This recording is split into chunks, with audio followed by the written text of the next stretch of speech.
February 14th, 2025. While the world was lost in the celebrations of Valentine's Day, a hole was torn into the most expensive and fragile wall on the planet. The explosion of the Shahed drone seemed minor on the surface. Firefighters responded instantly, but as they hung from ropes 30 stories high, they realized they weren't just fighting fire. They were battling the invisible death itself. As the soldiers disturbed the Earth, hot particles that had slept for decades were resurrected into the air.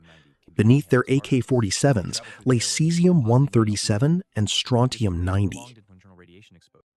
Reports soon emerged of soldiers complaining of a metallic taste and skin peeling, the hallmark signs of acute radiation syndrome. I can't do this anymore. They're everywhere. I have to keep moving. Please, just let me live. The arch is designed to suck the poison, the radioactive dust, inward and keep it there. This is negative pressure. The drone strike essentially broke the vacuum switch.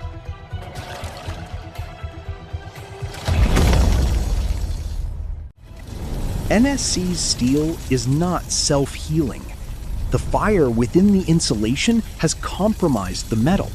Corrosion will set in, potentially collapsing this structure in 10 years instead of 100.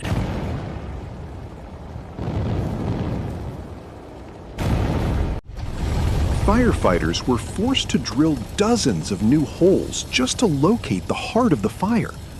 Every new hole further compromised the arch's airtight seal.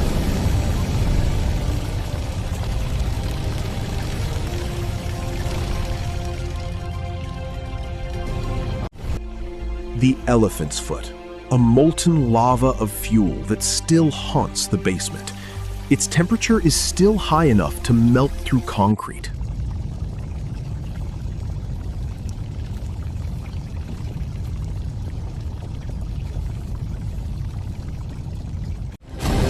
A broken crane means this monster is now free to continue its descent.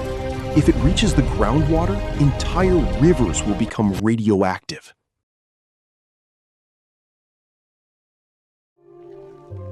Chernobyl has become a nuclear hostage. Can we seal this steel coffin once again, or will the radioactive clouds find their way to our doorsteps once more?